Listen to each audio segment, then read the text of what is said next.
Salut à vous tous, on se retrouve pour une vidéo liée donc à l'actualité des véhicules électriques. Vous ne devez pas être sans savoir que Emmanuel Macron est donc président pour 5 ans.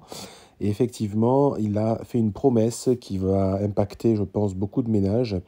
Alors, dans les promesses, il parle de ménages effectivement en modeste, donc des gens qui n'ont pas forcément des très gros revenus. Et effectivement, il parle d'une voiture électrique à 100 euros par mois. Donc je voulais faire le point avec vous sur cette promesse, sur cette annonce. Pour le coup, je trouve ça assez intéressant de faire le point sur ça. On voit que sur les articles, il y a une approche qui dit qu'on permettra donc à des foyers modestes d'avoir un leasing sur un véhicule électrique entre 24 et 48 mois, même si ça pourrait être plus souple que ça. C'est une sorte de leasing un peu social, de location de véhicules.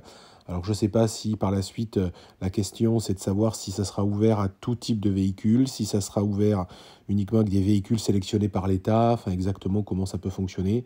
Il dit qu'effectivement, aujourd'hui, un foyer, il donne un exemple qui a un peu plus de 150 euros par mois de frais de carburant. Et donc il part du principe effectivement qu'avec un véhicule à 100 euros par mois, il pourrait gagner de l'argent. Alors gagner de l'argent, attention, c'est pas aussi simple que ça. Gagner de l'argent, on va dire, sur le coût de la recharge ou du carburant, certainement.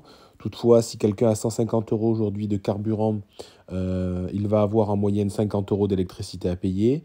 Et donc, si aujourd'hui il n'avait pas de crédit parce qu'il n'avait pas les moyens de payer un crédit pour sa voiture, si c'était une vieille voiture qui était payée depuis longtemps, finalement, le coût va être équivalent. Toutefois, l'avantage, c'est qu'effectivement, il y aura quand même une partie un peu plus écolo que le carburant sur cette notion-là. Mais dire qu'il gagne de l'argent, voilà, c'est quand même assez... Il faut faire attention aux choses. Parce qu'entre quelqu'un qui n'a pas donc de crédit, qui paye 150 euros de carburant, et demain, s'il paye 100 euros par mois de voiture, il faut dire qu'en gros, l'électricité à la maison, ça coûte un tiers du prix du carburant. Il faut faire, pour simplifier les choses.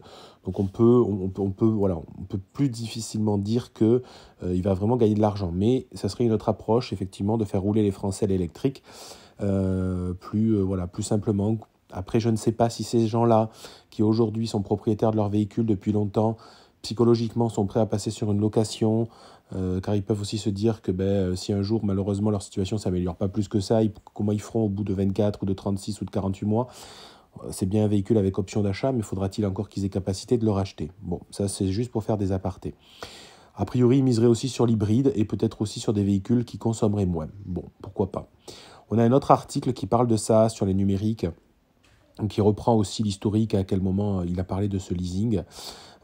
Effectivement, eux, ils prennent un exemple d'une Peugeot i208 qui aujourd'hui est affichée avec un loyer à 320 euros, mais ce qu'il y a, c'est que souvent les affichages comme ça sur les sites internet, ça inclut souvent des apports, donc des apports personnels, très souvent, pas toujours, mais très souvent.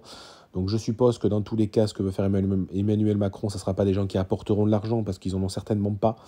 Et donc moi j'avais entendu dire effectivement aussi en écoutant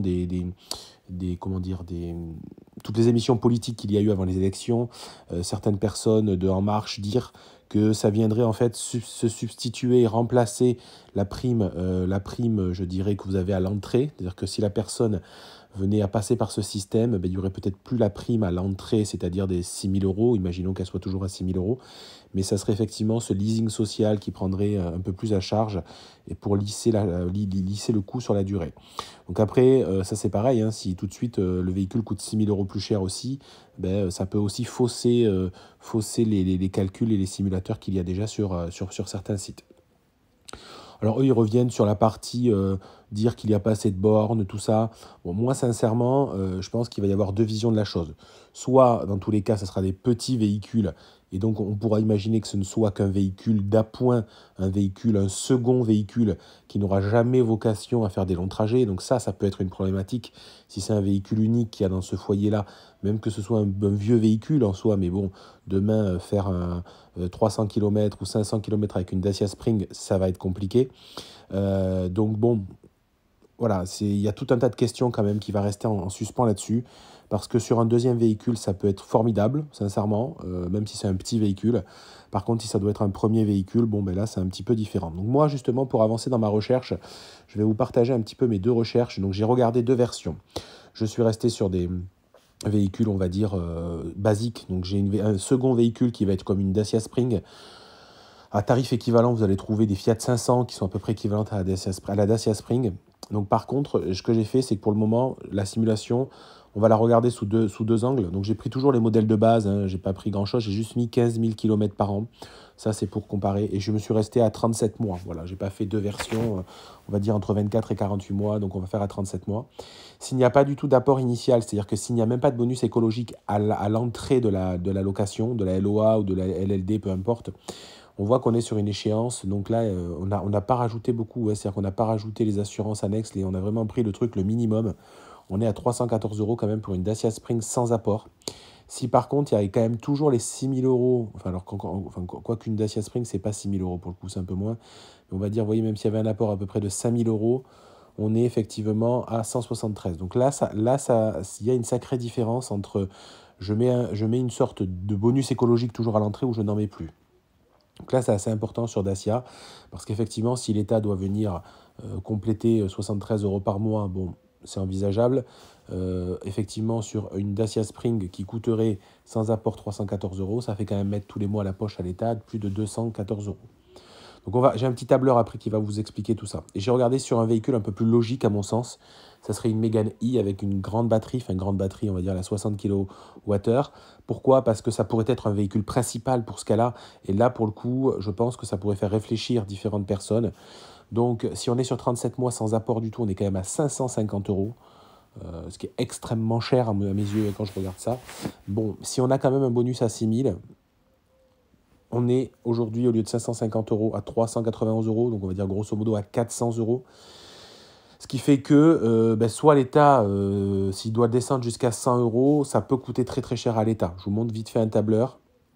Voilà un exemple. Donc si je suis effectivement sur un véhicule électrique à 400 € par mois, ça veut dire que sur 36 mois, ça va coûter 10 800 € de plus à l'État. Donc ça serait des aides, forcément des aides que la personne percevrait. Donc à voir si le bonus à 6 000 est inclus, c'est-à-dire que si on considère que le bonus n'est pas versé au départ mais est versé mensuellement, je dirais pourquoi pas. Finalement, sur 36 mois, ça coûterait à peu près 4 000 € de plus à l'État que de verser le bonus à l'entrée. Ça peut s'entendre sur des foyers modestes, il faut les aider, tout ça. Par contre, si en plus on a rajouté le bonus à 6 000 à l'entrée, ça va commencer à faire des sacrées subventions pour des véhicules et ça va commencer à coûter cher.